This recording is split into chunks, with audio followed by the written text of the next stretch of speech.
அநேகம் பேர் இது வரைக்கும் 20 பேருக்கு மேல நாளா கணக்கு சொல்ல முடியும். டிவி எடுத்துட்டாங்க, வீடியோ எடுத்துட்டாங்க, ஊரை எடுத்துட்டாங்க, கிரவுண்ட் பண்ணி அங்கங்கயோ மேல ஏறி நின்னுங்கன்னு ஒவ்வொருத்தரையும் இப்படி உட்கார வச்சு பேசிட்டாங்க. எத்தனை போய் என்னதான் பண்றீங்க, எங்களுக்கு எந்த பதிலுமே கிடைக்கலையே, எடுத்துட்டு போனோம், நாங்க அங்க சொன்னோம் இங்க சொன்னோம், ஏதோ ரோட்டை போடுறோம், தண்ணியை கொடுக்குறோம். யாராவது வந்தா எவ்வளவு சந்தோஷமா இருக்கும். 2 கையெத்து கும்பிடுறாங்க ஓட்டு போடுறதுக்கு. ஓட்டு போட்ட பிறகு நாங்க 2 கையெத்து கும்பிட தேடினா கூட கிடைக்க மாட்டேன் ஆளு. நாங்கள் இந்த இடத்துல ஒரு 40 வருஷமாக வாழ்ந்துட்டு இருக்கோம். 40 வருஷமானா எங்கள் தாத்தா பாட்டி காலத்துலேருந்து இருக்கிறோம். அவங்க இது பண்ணது தான் இந்த லேண்டு. இது வந்துட்டு இப்போ பாகிஸ்தான் கஸ்டோடியன் லேண்ட் அப்படின்னு சொல்லிட்டு கொஞ்சம் விஷயம்லாம் நடக்கிறதால இதில் எங்களுக்கு எதுவுமே கிடையாது. எங்களுடைய வாழ்வாதாரம் தான் நிறைய பாதிக்கப்படுற மாதிரி ஆகுது. ஏன்னா எங்களுக்கு இங்கேயே இருந்து எல்லாம் பழகிட்டோம், பக்கத்துலேயே இருக்கோம். ஆனால் எங்களுக்கு இது உள்ள எந்த ஒரு இதுவுமே கிடையாது. தண்ணி கிடையாது, ஒரு சில வீட்டிலலாம் கரண்ட்டே கிடையாது. இப்படி காலங்காலமாக இருந்துட்டு இருக்கிறோம் நாங்கள். இது நாங்கள் வந்து 60 வருஷமாக இருக்கிறோம்ப்பா. இங்கே வந்து ஒரே இதுவாக இருந்ததுப்பா. பாம்புங்க மேஞ்சின்னு இருக்கும். அந்த இடத்துல வந்து நாங்கள் வந்து வீடு கட்டிக்கின்னு பள்ளம், வேண்டிய பள்ளம், பாம்புங்க தோலா தோந்தெல்லாம் அதில் இருந்து 60 வருஷமாக நாங்கள் இருக்கிறோம் இந்த இடத்துல. இது வந்து பாகிஸ்தான் இடையில ஈஸ்டான் இடையில எல்லாம் ஏமாத்துறாங்க. எல்லாம் காசுங்க வாங்கினு அதை வாங்கினு இது வாங்கினு பாகிஸ்தான் இடம் அந்த இடம் காலி பண்ண முடியாது. இது ரொம்ப நாளாக இங்கே கிடக்குது. அப்படி பாகிஸ்தான் வந்தாருன்னா பார்ப்பாங்க, இவ்வளோ வீடுங்க இருக்குது, எப்படி எடுக்க முடியும் அந்த வீடுங்கெல்லாம் சொல்லு, எங்கே போவாங்க? யார் வந்தாலும் ஒன்றும் செய்ய போகிறது இல்லைப்பா. அவங்க நல்லா இருக்கணும். அதான் உலகம் அப்படி தான் இருக்குது. கவர்மெண்ட் ஹாஸ்பிட்டலுக்கு போனால் கூட சரியாக கவனிக்க மாட்டாங்க. அங்கே போமா, அந்த இதில் போமா, இந்த வார்டு போமா, அந்த வார்டு போமான்றாங்க. பிரைவேட்டாக போனாக்கா பணம் எடுத்துன்னு போனோம். 4.5 லட்சம் செலவு பண்ணிட்டு உட்காந்துக்கிறேன் இந்த கை ஆப்ரேஷன் பண்ணிட்டு. ஓகே, இப்போ இந்த இடம் வந்து பாகிஸ்தான் நிலம்னு வந்து பேசுகிறாங்க. இப்போ இந்த இடத்துல வந்து பாகிஸ்தான் கவர்மெண்ட் சொல்கிறாங்க. இப்போ இந்திய அரசாங்கம் வந்து உங்களுக்கு ஏதாவது ஒரு அடிப்படை வசதிகள் உதவிகள் ஏதாவது? நான் பிறந்தது வளர்ந்தது, எங்கள் தாத்தா பாட்டி பிறந்தது இருந்தது எல்லாம் இங்கே தான். நான் இது யார் நிலம்னு எனக்கு தெரியாது. ஆனால் எங்களுக்கு வந்து நாங்கள் இங்கேருந்து போக மாட்டோம். ஏன்னா எங்களுக்கு இங்கே தான் எல்லாமே வாழ்வாதாரம். அது மாதிரி ஆயிடுச்சு. சில உதவிகள் வந்து எங்களுக்கு சேருது. ஒரு 10 ரூபாய் அப்படின்ற மாதிரி உதவிகள், சின்ன சின்ன உதவிகள் வந்து சேருது. நல்லா எங்களுக்கு முக்கியமான தேவையான உதவிகள் வந்து சேர மாட்டேங்குது. இது வரையிலும் எதுவும் பண்ணது கிடையாதுப்பா. கரண்ட் வசதி எல்லா வசதியும் இருக்குது. ஆனால் ரோடு வசதி இல்லை, தண்ணி வசதி இல்லை, எதுவுமே கிடையாது எங்களுக்கு. 2004 சுத்தமாக வீடெல்லாம் 4-5 வாட்டி எரிஞ்சிருக்கு. இந்த இடத்துல கட்டுறதுக்கு கூட துணி இல்லாமல் நின்று இருக்கும். அப்படிலாம் நாங்கள் கஷ்டப்பட்டு தான் இந்த இடத்துல வந்து நாங்கள் இருந்திருக்கோமே. ரொம்ப பள்ளம் இந்த இடம். குட்டிக்கு மேலே தான் ரொம்ப பள்ளமாக இருந்துச்சு. இப்போ தான் கொஞ்சம் அதாவது ரப்பீஸை கொட்டி கொஞ்சம் மேடு ஆக்கி இந்த அளவுக்கு வந்திருக்குது. பட்டா கிடையாது இந்த இடத்துக்கு. பட்டா கொடுத்தா நல்லா இருக்கும். இந்த வரல வந்து பாகிஸ்தான் இடம். இது வந்து தோல் சாப்பு முடி கம்பெனி. இவங்களுக்கு லீஸ் கொடுத்தாங்க 42 கிரவுண்டு. அண்ணன் வந்து 7.5 கிரவுண்டு. இப்போ நாங்கள் வந்து 33 கிரவுண்டு. அந்த 30 கிரவுண்டு நாங்கள் வசிக்கிறோம். 92 வசிக்கிறேன். 3 கலெக்டர் வந்துட்டாங்க. சாந்தி நகர் என்ன கேட்டார். பட்டா காட்டு போடும்போது பட்டா யாரும் காட்டல. அவங்க போயிட்டாரு. அதை போய் பட்டா யாரும் காட்டல. 3 இது இங்கே பார்த்து ஒருத்தர் அவர் என்ன பண்ணாரு, இடத்த எங்களுக்கு கொடுத்து எல்லாம் பொதுவாக கொடுத்தாரு. நாங்கள் எல்லாம் கட்டிக்கணும். இது வரைக்கும் வந்து கவர்மெண்ட்டும் எதுவும் செய்யல. வந்து கட்சிக்காரர் ஒருத்தர் வந்து ஒரு 5 லைட் போடுறாரு. ரோடு வசதி இல்லை, எந்த வசதி இல்லை. அதே மாதிரி பாகிஸ்தான் நாங்கள் போனோம். பாகிஸ்தான் வந்து வீட்டுக்கு இவ்வளோ காசு போட்டு நான் பாகிஸ்தான் போய் வக்கீல் கிட்ட பிடிச்சி, அண்ணா வக்கீல் இருக்கிறார் அவர்கிட்ட பிடிச்சி பாகிஸ்தான் கிட்ட போனோம். பாகிஸ்தான் போனால் காசு கொடுத்தோம், நீ இவ்வளோ செய்யிட்டாங்க. ஆனால் இங்கே எத்தனை நடவடிக்கை செய்ய யாருமே இல்லை. நாங்கள் இந்த இடத்துல ஒரு 40 வருஷமாக வாழ்ந்துட்டு இருக்கோம். 40 வருஷமானா எங்கள் தாத்தா பாட்டி காலத்துலேருந்து இருக்கிறோம். அவங்க இது பண்ணது தான் இந்த லேண்டு. இது வந்துட்டு இப்போ பாகிஸ்தான் கஸ்டோடியன் லேண்ட் அப்படின்னு சொல்லிட்டு கொஞ்சம் விஷயம்லாம் நடக்கிறதால இதில் எங்களுக்கு எதுவுமே கிடையாது. எங்களுடைய வாழ்வாதாரம் தான் நிறைய பாதிக்கப்படுற மாதிரி ஆகுது. ஏன்னா எங்களுக்கு இங்கேயே இருந்து எல்லாம் பழகிட்டோம், பக்கத்துலேயே இருக்கோம். ஆனால் எங்களுக்கு இது உள்ள எந்த ஒரு இதுவுமே கிடையாது. தண்ணி கிடையாது, ஒரு சில வீட்டிலலாம் கரண்ட்டே கிடையாது. இப்படி காலங்காலமாக இருந்துட்டு இருக்கிறோம் நாங்கள். எங்கே இந்த எலெக்ஷன் வரும்போது வராங்க, நான் எல்லாம் பண்ணி தரேன், ரோடு போட்டு தரேன், பட்டா வாங்கி தரேன் அப்படின்றாங்க. அதுக்கப்புறம் கொஞ்ச நாள் பொறுத்து வரமான்றாங்கப்பா. அப்படியே போயின்னுக்குது. அப்பப்போ வராங்க, இந்த இடம் எடுக்கிறேன் போகிறேன் வரேன்றாங்க. எடுத்துட்டா நாங்கள் எப்படிப்பா பழைக்கணும்னு சொல்லிட்டு ஒரே இதுவாக தான் இருக்குது. கொஞ்ச நாள் அமங்கலாவது, கொஞ்ச நாள் அப்படியே அடங்குது. திருப்பி வராங்க, திருப்பி கொஞ்ச நாள் இது பண்ணுறாங்க, இந்த இடம் வெளியே போங்க அப்படின்றாங்க. திருப்பி நாங்கள் எங்கே போகிறது, வேற எங்கேயும் வழி இல்லைப்பா இந்த இடத்த தவிர போகிறதுக்கு. நாங்கள் வந்து குளம்பா, இது ஃபுல்லாக குளம், தண்ணி நின்று கிடக்கும். இந்த சேத்தல் தான் வந்து நாங்கள் 30-40 வருஷமாக கட்டின்னு இருக்கிறோம் ஐயா. 2-3 ஐட்டம் கொளுத்திட்டாங்க, எரிஞ்சிச்சு. அதே மறுபடியும் கொட்டா மாரி போட்டோம். திரும்பி என்ன பண்ணாங்க, திரும்பி கொளுத்துனாங்க, திரும்பி அந்த மாதிரி பண்ணாங்க. சரின்னு சொல்லிட்டு கடன் உடம்பட்டு ஒரு வீடு கட்டின்னு இருக்கிறோம் ஐயா. அவ்வளோதான். நாங்களும் 30-40 வருஷமாக இதில் கிடக்குறோம். ரோடு வசதி கிடையாது, ட்ரைனேஜ் கிடையாது, தண்ணி எதுவுமே இல்லை ஐயா. எங்களுக்கு இப்படியே எங்கள் காலத்தை ஓட்டிக்கின்னு தான் கிடக்குறோங்க. தேர்தல் நேரமா? இப்போ தேர்தல் நேரத்தில் வந்து உங்களுக்கு வந்து எந்த கட்சியில் இருந்தாலும் ஆதரவு தெரிவித்தாங்க? இப்படி தான் சொல்லுவாங்க. நைனா இது செய்கிறோம் அது செய்கிறேன்னு சொல்லுவாங்க. எதுவுமே செய்ய மாட்டாங்க. இது செய்கிறோம், ரோடு போட்டு விட்றேன், பட்டா வாங்கி தரேன், எனக்கு போட்டு ஓட்டு, உனக்கு இவனுக்கு போடு ஓட்டுன்னுவாங்க. அவங்க ஜெயிச்சாங்கன்னா அந்த பக்கமாக வர மாட்டாங்க. நான் வந்து 25 வருஷம் ஆச்சுப்பா. 25 வருஷமா தண்ணி மழை வந்தா தண்ணியில மிதக்கணும். 3 வாட்டி நெருப்புல சந்திச்சு உயிரோட இருக்கிறோம் எல்லாத்தையும் விட்டுட்டு. ஆனா அதுக்கப்புறம் அது நடக்கல. யாரோ ஒரு தாசில்தார் புண்ணியத்துல ஏதோ ஓடோ ஒத்துக்கள் சேவரோ தப்பிச்சுக்கணும். மழை வந்தா மிதக்கணும், தண்ணி செப்டாங்கி அது நிறைஞ்சா பணஞ்சொல்ல பண்ணி எடுக்கணும். ரோடு கிடையாது, ஒரு வசதியும் கிடையாது.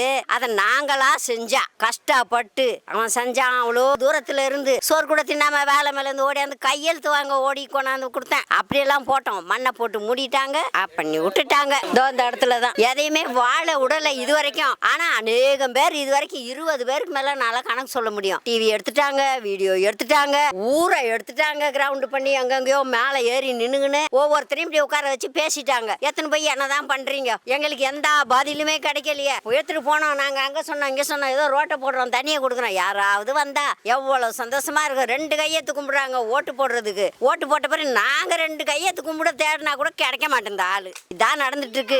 என்னமோ இன்னும் ஒரு வாரம் கழிச்சோ ஒரு 10 நாள் கழிச்சோ அடுத்த நிகழ்ச்சியில நல்லது நடக்கும் நம்புறோம். கடவுள் கையில இருக்குது, எங்க கையில இல்ல. போட்டாச்சு 4 ஓட்டு 5வது ஓட்டு. யார் வர்றா என்ன செய்ய போறான்னு எங்களுக்கு தெரியல. நல்லா டிவி ஒண்ணு வச்சுக்கிறீங்க, இப்படி வந்து எல்லாத்தையும் கேட்டுன்னு போறீங்க. ஆனா நாங்க போய் எங்கேயும் நுழைய முடியாது. எங்களெல்லாம் துரத்தி விட்டுருவாங்க. உங்களால போக முடியும், உங்களால பேச முடியும். எங்களுக்காக போய் பேசி ஏதாவது ஒரு பதில் கொடுத்தாங்களா? இது வரைக்கும் ஒருத்தருமே இல்ல. சரி எதை நீ சொல்ற, நீ என்ன செய்யறியோ இதோட உன்னைய பார்க்க எப்பா தெரியல. 15 நாளையில வாடகை வீட்டுக்கு கூட அந்த சட்டம் நான் இது வரைக்கும் பார்க்கலமா. 3 மாசம் கழிச்சு காலி பண்ணுங்கம்மா, எனக்கு வீடு வேணும் தான் சொல்லுவாங்க. 15 நாளையில ஒரு நோட்டீஸை போட்டு நாயா பேயா அழைகிறோம். நாங்க பட்ட கஷ்டம், அழுத கண்ணீர் மேல இருக்கிற கடவுளுக்கு தெரியும். ஒருத்தர் கூட ஆதரவு சொல்ல வரல. ஒரே ஒரு ஜீவன் வந்தாங்க, எங்களுக்கு ஒரு பாதுகாப்பு கொடுத்தாங்க. அவங்களும் இப்போ எலெக்ஷன்ல நின்றுருக்காங்க. அவங்க அடுத்தபடி என்ன செய்வாங்க எங்களுக்கு தெரியல. அவங்க செய்ய வந்தா கூட தோத்தி விட்டுறாங்க. இப்போ அந்த ஒரு நபர் யாருன்னு மக்களுக்கு நீங்க சொல்றீங்களா? மக்களுக்கு சொல்றதுக்கு யாரு சொல்ல முடியும்? அப்படி யாரும் பேர் ஊரோட வரல. ஏதோ நீ வந்த ஐயா நான் செய்யறாயா இது அப்படின்னு சொல்ற. ஏன்பா உனக்கு இங்கே வீடு இல்லை, வாசல் இந்த கிளவி உனக்கு எப்போ பழக்கம்? நின்னா இங்கே செய்யறன்னு உன்னோட விட்டு நீ போக வேண்டியதானே. இப்படிதான் ஒரு கெப்பாசிட்டி இல்லை, இருந்தாதான் அவங்க கூட செய்ய முடியும். இப்போ உன்னால நீ வந்தீங்கன்னா உன்ன அப்படி 4 பேர் சேர்ந்தா என்ன பண்ணுவேன்? போயிடுவேல்ல. தான் நடந்துன்னுக்குது.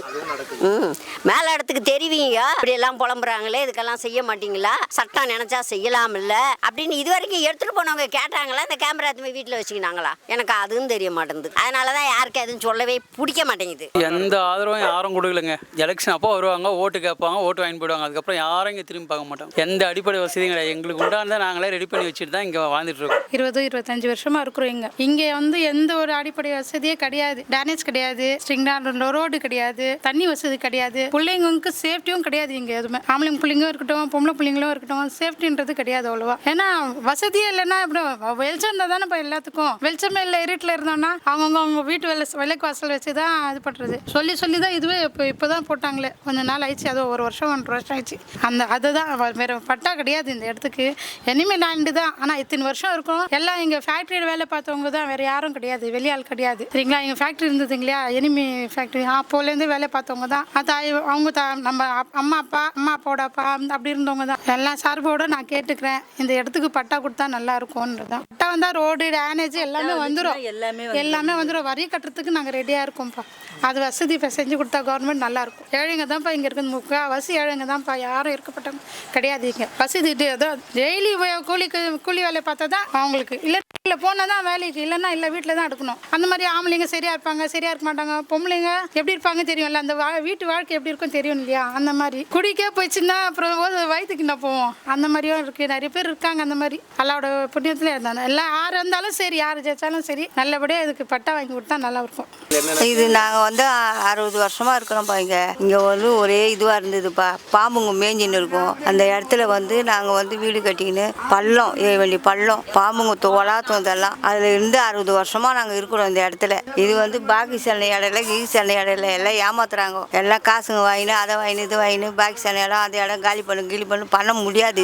இது ரொம்ப நாளாக இங்கே கிடக்குது. அப்படி பாகிஸ்தான் வந்தாருன்னா பார்ப்பாங்க, இவ்வளோ வீடுங்க இருக்குது, எப்படி எடுக்க முடியும் அந்த வீடுங்கெல்லாம்? சொல்லு, எங்கே போவாங்க? இவ்வளோ கட்டிட்டு இவ்வளோ பணம் போட்டு கட்டிட்டு எங்கே போக முடியும் மக்களுங்க? சொல்லு. எல்லாம் இருக்குதுன்னா எது ஏழைங்க வந்து இருக்கிறோம். இங்கே வாடகை கட்ட முடியாமல் நாங்கள் இருக்கிறோம், இந்த இடத்துல வந்து இருக்கிறோம். அதனால வந்து எடுக்க எடுக்க முடியாது. நீங்கள் பார்த்து தயவு செய்து நீங்கள் வந்து இதெல்லாம் நீங்கள் இது பண்ணி ஏற்பாடு பண்ணுங்க, இந்த ரோடை ஏற்பாடு பண்ணுங்க, இதெல்லாம் பண்ணுங்க, செய்யுங்க, நல்லா லைட்டை போடுங்க. எதுவுமே செய்வேன். டைனேஜில் ஒரே நாற்று அடிக்குது பாரு, இருக்கிறோம் உட்காந்து கிடக்கணும் இந்த இடத்துல. யாருமே இது வந்து முயற்சி எடுக்க மாட்டேன்றாங்க. ஆனால் ஓட்டு வாங்க மட்டும் வராங்க, லைனாக வராங்க, ஓட்டு போடுன்றாங்க, ஓட்டு வாங்கிட்டு போயிடுறாங்க, அவ்வளோதான். ஆனால் சொல்லியிருக்கிறாங்க இந்த வாட்டி நாங்கள் செய்கிறோம்னு சொல்லியிருக்காங்க. அது செய்கிறாங்களோ செய்யலையோ கடவுள்தான் தெரியும். எந்த உதவியும் இல்லை. இது எவ்வளோ சேரு தண்ணி பாம்பு பண்ணிங்க ரொம்ப முள் வேலிங்க சுற்றி அவ்வளோ கலீஜாக இருந்தது சேரு. நான் அந்த சேத்துல தான் வந்து லோல் பட்டு கிடக்குறோம். நாங்கள் ரோட்டு வசதி இல்லை, பாத்ரூம் கிடையாது, பொது கக்குசு கிடையாது, கவர்மெண்ட் கக்குசு கிடையாது, எதுவுமே எங்களுக்கு கிடையாது. யாருமே என்ன ஏதுன்னு எங்களை கேட்டவங்களும் யாரும் இல்லை. ஏதோ வீடு இல்லாத வந்து நாங்கள் கட்டிக்கிட்டுங்கிறோம். நாங்கள் வக்கீல் வச்சு நாங்கள் கேஸ் கொடுத்துக்கிறோம்பா. அங்கே வந்து எல்லாமே வந்துட்டாங்க, எல்லாம் பேட்டி எடுத்தாங்க, நாங்கள் பேட்டியும் கொடுத்தாச்சு. எல்லாம் கொடுத்து கூட ஒன்றுமே வந்து கேட்கலப்பா, ஒன்றுமே வந்து எட்டி பார்க்கல. கட்சி ஒன்றும் வந்து எங்களுக்கு ஹெல்ப் பண்ணல. நாங்களே தான் வக்கீலை வச்சு கொடுத்துக்கிறோம். இந்த ஸ்கூல்காரன் வந்து எடுக்கணும்னு சொல்லிட்டு எல்லாரையும் இட்டுக்குன்னு வந்துட்டான். அந்த ஸ்கூல்காரன் அதோட நான் அந்த பாலவிஜா அந்த கேராம் அந்த ஸ்கூல்காரன் வந்து எடுக்கணும்னு சொல்லிட்டான். அது நாங்கள் விடாத அவர் ஒருத்தர் ஒருத்தர் வக்கீலாகிறாரு. அவர் வந்து இதுக்கு வந்து கேஸ் கொடுக்கலான்ட்டு கேஸ் கொடுத்து வச்சுக்கிறாரு. கேஸ் ஆடிக்கணுக்கிறோம். இப்போ என்ன மாதிரியான வளர்ச்சிகள் இந்த இடத்துக்கு நீங்கள் தேவைன்னு நினைக்கிறீங்க? எந்த மாதிரியான வளர்ச்சிகள்னா நம்மளுக்கு அடிப்படை தேவை எதுவுமே இங்கே சரி கிடையாது. எங்கள் ஏரியா இப்போ ஒரு சிட்டிசன் படத்தில் சொல்கிறார்ல அஜித், அத்திப்பேடு காணாம போயிடுச்சு அது மாதிரி நிலைமையில தான் நாங்கள் இருக்கோம் இங்கே. இப்போ இங்கே வந்து சாலை வசதிகள், அப்புறம் வந்து இந்த ஸ்கூல் வசதிகள், ஹாஸ்பிட்டல் வசதிகள்லாம் எப்படி இருக்குங்க? எங்களுக்கு சின்ன சின்ன கவர்மெண்ட் ஹாஸ்பிட்டல்லாம் கொஞ்சம் கிட்டையா இருக்கு, அதெல்லாம் இருக்கு. ஸ்கூல் வசதியெல்லாம் கூட இருக்கு. இந்த ட்ரைனேஜ் கலெக்ஷன் சொல்றது ரொம்ப முக்கியமான விஷயங்கள் இல்லை, ரொம்ப அடிப்படையான விஷயங்கள்னா இப்போ அதில் என்னன்னு கேட்டிங்கன்னா ட்ரைனேஜ் கிடையாது, எங்களுக்கு சப் டேங்க் தான், ஒரு லாரி வர மாதிரி இல்லை, எதுவுமே ஒரு சரியில்லாத மாதிரி இருக்கு. இங்கே இருக்கிற இளைஞர்களுக்கு வந்து வேலை வாய்ப்புகள் எப்படி பார்க்குறீங்க? அவங்களுக்கு வேலை வாய்ப்புகள்லாம் நல்லா இருக்குன்னு நினைக்கிறீங்களா? வேலை வாய்ப்புகள்லாமா அவங்கவுங்க படிப்புக்கு ஏற்ற மாதிரி திறமைக்கு ஏற்ற மாதிரி கிடைக்க தான் செய்யுது. அது வந்து அவங்க தான் கரெக்டாக இது பண்ணிக்கிட்டோம். ஓகேங்க. இப்போ 2026 தேர்தல் நேரம், இந்த தேர்தல் நேரத்தில் வந்து வாக்காளர்கள் இது எலெக்ஷன் சம்மந்தப்பட்டவங்க வந்து உங்களை வந்து பார்க்க வந்தாங்களா? அவங்க உங்களை வந்து ஆதரவு கொடுத்துருந்தாங்களா? அவங்கவுங்க கட்சிக்காரங்க இப்போ 5 வருஷத்துக்கு ஒரு வாட்டி எல்லாரும் வர மாதிரி வந்தாங்க. தேவையானது பட்டா, முக்கியமாக நாங்கள் பட்டா இல்லாத இருக்கோம், வரி மட்டும் கட்டல. என்ன மற்றதெல்லாம் நாங்கள் ஈபி இருக்கு, சில பேருக்கு இல்லை, அது மாதிரி தான் இருக்கு. அங்கே எது வேணும், ட்ரைனேஜ் வசதி வேணும், வீட்டுக்கு எல்லாத்துக்கும் கரண்ட் வேணும், ரோடு வசதி, லைட்லாம் வசதி இருக்குது. ஆஸ்பத்திரி வசதி இங்கேயும் ஆஸ்பத்திரி இல்லை, போனால் பெரிய நகர் தான் போகணும், வேற எங்கேயும் போகல. பக்கத்தில் எங்கன்னா ஆஸ்பத்திரி தான் போகல. அங்கங்கே அந்த பாய்ஸ் கிளப்போ அந்த கிளப்பும் தொந்து வச்சிடறாங்க. எங்களுக்கு வந்து எந்த இது ஆஸ்பத்திரி இங்கே பக்கத்தில் எதுவுமே இல்லை. அடிப்படை வசதி ரோடு வேணும், குடிக்க தண்ணி வேணும், எங்களுக்கு நிரந்தரம் பண்ணி கொடுக்கணும். ஒரு ரோடை போட்டு ஒரு செப்டாங்கி போட்டு மக்களுக்கு மழை பெஞ்சா கஷ்டம் இல்லாத ஒரு நிரந்தரம் பண்ணி கொடுத்தா யார் கொடுக்குறாங்களோ அவங்கள நிச்சயமா நன்றி மறக்க மாட்டோம். என்னன்னா வீடு கூட தான் கட்டி கொடுக்கலாம், வசதி பார்க்கலாம், ரோடு பார்க்கலாம், தண்ணி வசதி பார்க்கலாம், ரோட்டு விளக்கு பார்க்கலாம், எவ்வளோ இருக்குது வசதி. எந்த ஆதரவும் எதுவுமே இல்லை. ஓட்டு மட்டும் கேட்க வந்தாங்க, ஓட்டு மட்டும் போட்டோம், வேற என்ன கொடுத்தாங்க? ஒன்றும் இல்லை. 1000 முறை என்ன 100 முறை கூட நடக்கிறாங்க ஓட்டு கேட்க. அதை பத்தி யாருக்கு வந்தாங்களோ யார் இன்னும் எதுவும் தெரியல, இனிமே தான் தெரிய போகுது. யார் வந்தாலும் ஒன்றும் செய்ய போறது இல்லப்பா. அவங்க நல்லா இருக்கணும். அதான் உலகம் அப்படிதான் இருக்கு. கவர்மெண்ட் ஹாஸ்பிட்டலுக்கு போனால் கூட சரியா கவனிக்க மாட்டாங்க.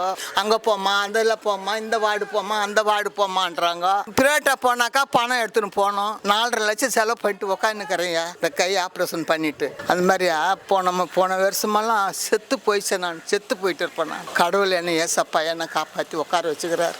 உங்கள்கிட்ட நான் சாட்சி சொல்றதுக்கு. இங்கே எதுவுமே கிட்ட கிடையாது. ஸ்கூலுக்கு போகிறதா இருந்தாலும் ரொம்ப தொழுவு, ஒரு ஹாஸ்பிட்டலுக்கு ஒரு அர்ஜென்ட் ஆபத்துக்கு போகிறதா ஜிஹெச்சி தான் போகணும். இங்கே எதுவுமே கிட்ட கிடையாது. ஸ்கூல்ல இருந்து மெயினாக ஒரு ஆனால் வசதியாக இருக்கிறவங்களுக்கு தான் இங்கே ஸ்கூல், ஏழைங்களுக்கெல்லாம் அந்த மாதிரி கிடையாது. வசதியாக இருக்கிறவங்க ஸ்கூல் இருக்கு. ஸ்கூலில் நல்ல சாப்பாடு கிடையாது. எங்கள் பொண்ணு அந்த ஸ்கூலில் தான் படிக்குது. உண்மைதாங்க இது. அப்போ இப்போ காலையில் டிஃபன் போடுறாங்க, மத்தியானம் சாப்பாடு போடுறாங்க, காலையில் டிஃபன் போடுறாங்க, மத்தியானம் சாப்பாடு போடுறாங்க. ஒரு நாள் நல்லா இருக்கு, ஒரு நாள் நல்லா இல்லை. இந்த கக்குஸ் இல்லைப்பா, ட்ரைனேஜ் இல்லை, அடிப்படை வசதினா ட்ரைனேஜ், ரோடு, அப்புறம் தண்ணி குடிக்கிறதுக்கு தண்ணி பம்பு போட்டு கொடுக்கணும். இதெல்லாம் ஏற்பாடு. லைட்டு இல்லை, அங்கே போட்டு வச்சுக்கிறாங்க லைட்டு, இங்கே ஒரு லைட்டு போட்டு வச்சுக்கிறாங்க. இத்தனை வருஷமா இருக்கிறோம். ஒரு கவர்மெண்ட் அங்கீகாரம் பட்டா கொடுக்கணும் எங்களுக்கு. பட்டா கொடுத்து ரோடு போட்டு தண்ணி வசதிலாம் செஞ்சு கொடுத்தா அது போதும்பா எங்களுக்கு. கரண்ட்டு தான் நாங்கள் 2 வாட்டி கரண்ட்டு திணி போச்சு. அப்புறம் இன்னொரு மீட்டர் எடுத்து வந்து வச்சுக்கிறாங்க. அடிக்கடிக்க போயிடுது. அங்கே ஒன்று வச்சுக்கிறாங்க. இப்போ வெயில் சீசன் இல்லை, இப்போ போயிடும். அது மாதிரி நைட்டில் வந்து கரண்ட் வராது, கஷ்டமா இருக்குது. குழந்தைங்க வச்சுக்கிறாங்க, ரொம்ப கஷ்டப்படுறாங்க. வயசானவங்க வெளியே படுக்க முடியாது, நாய் தொல்லை, பெரிய தொல்லை. அன்னாட போனால் தான் சாப்பாடு. இது கொளத்தூர் தொகுதின்றாங்க, ஐயா ஸ்டாலின் தொகுதின்றாங்க. ஆனால் அவர் வந்து ஓட்டு கேட்கறதுக்கு வரைக்கும் தான் வராரு போறாரு. ஆனால் வந்து இந்த அடிப்படை வசதியை வந்து ஒன்றும் செய்ய மாட்டாங்க, எதுவுமே கேட்க மாட்டாங்க. அவங்க கட்சிக்காரங்களும் செய்ய மாட்டாங்க, அவரும் செய்ய மாட்டாரு. ஏன்னா எல்லாருமே வந்து மிடில் கிளாஸ். ஏன்னா தெரியாது ஒன்றும் இல்லை, அவரு தெரியும். இது தெரியாதுலாம் இருக்காது. இது வந்து எல்லாருக்குமே தெரியும். இங்கே இருக்கிற ஜனங்க வந்து 36 37 வருஷமா இருக்கிறாங்க. எல்லாமே வந்து ரொம்ப கஷ்டப்படுறோம். மழை பெஞ்சா தண்ணி நிற்கும், ரொம்ப கஷ்டப்பட்டுன்னா நாங்கள் வருவோம். எருமாடு 2 எருமாடு உயிர்ந்து எழுந்துக்கும், அந்த அளவுக்கு சரி. நாங்கள் ஃபஸ்ட்டு வந்தோம், அதுக்கப்புறம் அவங்க வந்தாங்க, அவங்க எல்லாரும் வந்தாங்க. பக்கத்தில் நாங்கள் வந்து ரொம்ப கஷ்டப்பட்டு தான் இங்கே வந்து இருக்கிறோம். எங்களுக்கு வந்து வாழ்வாதாரமும் இல்லை.